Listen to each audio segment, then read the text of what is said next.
I see these things everywhere. Deals of the day, spot price specials, and lots in inventory.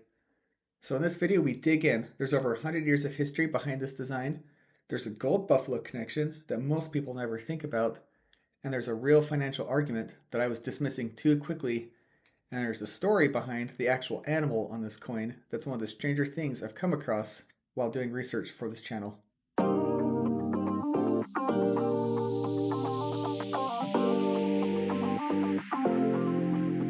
Every time I was browsing for some silver, I would see buffalo rounds sitting right at the top of the listings. Always the cheapest option on the page, always in stock, and always available. And I would always just keep scrolling past them.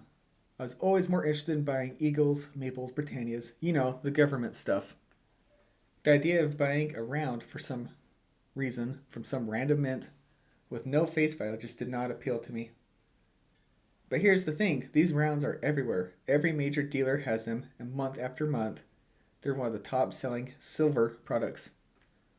So I started wondering, is there actually something going on here, or is it just because they are cheap? By the end of this video, I'll tell you honestly whether I think you should be buying these and when you probably should not. Let's get into the origin story. The design goes back to 1913. A sculptor named James Earl Fraser was commissioned to redesign the 5-cent coin. And what he created is still considered one of the greatest coin designs in American history. Fraser grew up on the frontier in the 1880s. He spent his childhood in Minnesota and South Dakota watching the bison population collapse from tens of millions down to almost nothing. He also saw the Native American communities who were being forcibly displaced. He saw that world ending in real time when he was a kid. And then when he got the assignment to redesign the nickel, he wanted to make something that captured what had been lost. On the front of the round, the Native American chief in profile, Fraser said he sketched 3 different chiefs and combined their features into one image. Their names were Iron Tail of the Lakota Sioux tribe, Two Moons of the Cheyenne, and a third chief whose identity Fraser could not remember. And on the back, an American bison, and this is where the story really gets weird. The bison's name was Black Diamond, and he was born in 1893, and he was the son of a mated pair of bison donated to the Central Park Zoo by the Barnum and Bailey Circus. He weighed over 1,500 pounds and stood 6 feet tall. And by the time Fraser was working on the nickel design, Black Diamond had become something of a celebrity attraction at the zoo. Fraser stood outside the enclosure for hours trying to sketch him, and Black Diamond apparently did not cooperate. Fraser later described him as the contrariest animal he'd ever worked with. The bison simply refused to turn sideways, it just kept staring straight at Fraser. He eventually had to get an assistant to go to the other side of the enclosure and distract the bison so he could finally get a profile view. Now here's the part that gets dark. After the buffalo nickel went to circulation, Black Diamond became famous. People came to the zoo specifically to see the bison from that coin.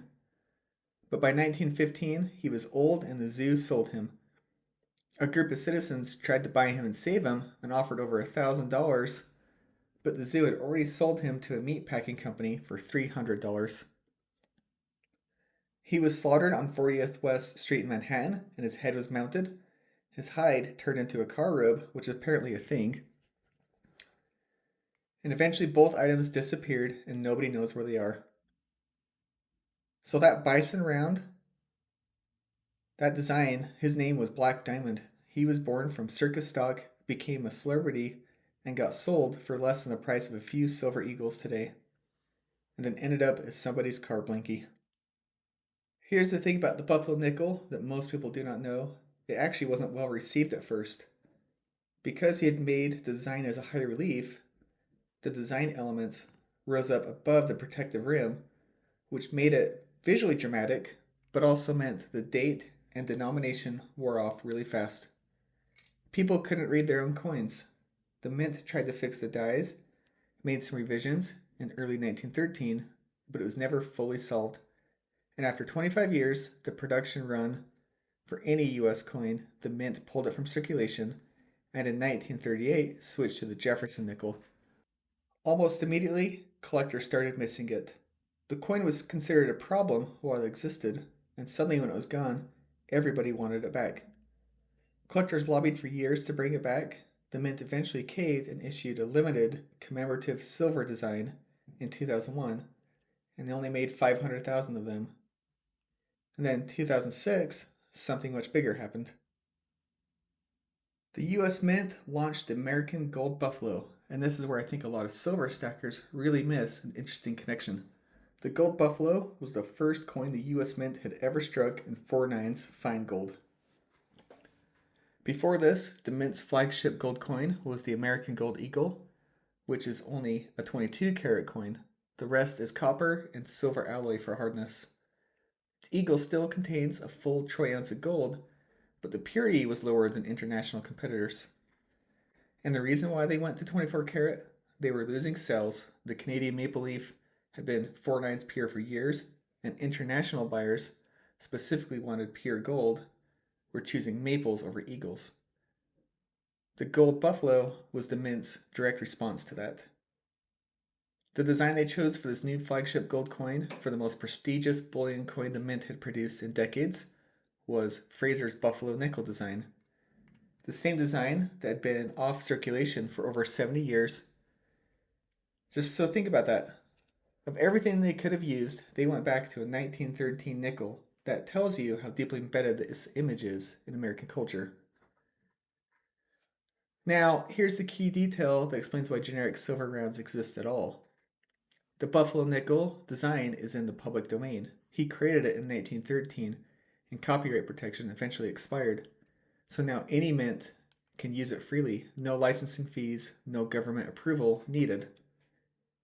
And that's why you got mints like Sunshine Mint, Asahi, Golden State Mint, and Silvertown, and dozens of others all making their own version. The design is recognized, historically significant, and iconic, and best of all, completely free for them to use. That combination has basically guaranteed that the Buffalo Round was going to become the dominant generic silver product in the US. Okay, so the design has real history behind it, but let's be honest. Most people are buying Buffalo Rounds, or the reason is the price. So right now, generic Buffaloes are typically $1 to $2 over spot, and a Silver Eagle is like 5 to 10 over spot. So on a single coin, 5 to 10 sounds manageable, but if you bought a full tube, that's over $100 extra dollars you're paying for the same amount of silver. The community sentiment around this is pretty consistent. Whenever you see people asking what kind of silver to buy, the go-to is generic Buffalo Rounds. Not because it's exciting, it's because it's efficient. You're paying for silver, you're getting silver either way. You're just not getting the government premium or collector markup or branding surcharge. So if your reason you're buying silver is to hold silver as a hedge, as insurance, and as a store of value, then paying less to get more of it is just good math. Now, I want to be real with you because this is not a hype channel. There are some trade offs with generic rounds that you should know about.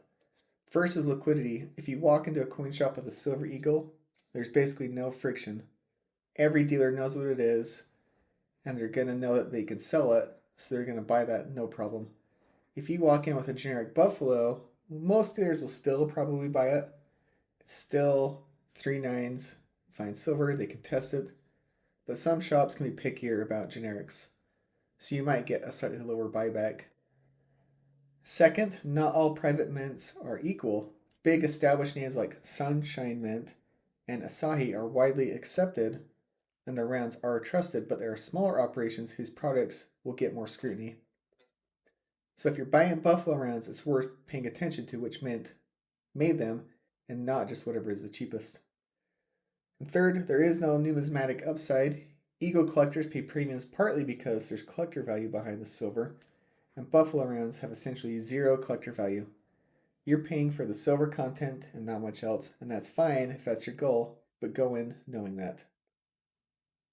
So who should buy them? Here's my take after going through all this research. If you were just starting out and want to buy ounces as efficiently as possible, Buffalo rounds do make a lot of sense because of the low premium and the recognizable. A great way to stack without overpaying on premiums. If you already have a core of like government coins and you want to add some volume cheaply, same answer, Buffalo rounds are the way to go. If liquidity is your primary concern, you might want to lean towards staying with silver eagles or maples. The premium, there is a premium, but you can sell much easier. My personal approach right now is a mix. I have some government coins. I've started adding some buffaloes, and knowing the history behind this coin is actually kind of interesting. So to wrap this up, if you want to compare what buffalo rounds are actually selling for right now against eagles and maples, whatever else you're considering, I always go to findbullionprices.com. They pull live prices from all the major dealers so you can see the premium on each product. I'll put a link down in the description. I'm not sponsored by them, I just use them every time I go to buy. So if you're new here, the channel is Ounce by Ounce. This is a precious metals channel from a regular investor's perspective. No moon calls, no doom, just information. Subscribe if you find this content useful, and I will see you in the next one.